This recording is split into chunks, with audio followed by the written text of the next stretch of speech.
High বন্ধুরা, আজকে আমরা যাব বিয়ে বাড়ির এঙ্গেজমেন্ট ফটোশ্যুটে। তো যাওয়ার পরে আমি একটু ক্যামেরাগুলো সব দেখে নিলাম, সব সেটআপ টেটআপ করে নিলাম, সব রেডি করে নিলাম। তারপরে জিৎ বসেছিল একটুক্ষণ, বসার পরেই জিতে ছাতাগুলো সেটআপ করলো। দেখতে দেখতে সবাই চলেই এলো।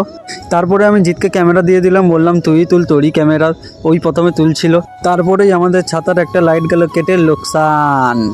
তারপরে আমার ক্যামেরাটা নিয়েছিলাম আমি, তারপরে গ্রুপ ফটো টটো তুলছিলাম, তারপরে কিছু আননোন ফটো তুলছিলাম, কথা বলছিলাম, আমি দেখে দেখে তুলছিলাম। দেখে নাও ফটোটা কীরকম উঠছে।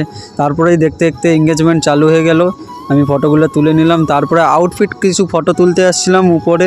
তো আগে আউটফিট তুলে নিয়েছি, তখন ভিডিওটা করা হয়নি। এখন এঙ্গেজমেন্ট হওয়ার পর কিছু আউটফিট ফটো তুলে আমরা সব গুছাতে চালু করলাম। গুছানো হয়ে গেছে, তারপর জিৎ সব লাগিয়ে টাগিয়ে গুছানো হয়ে গেল।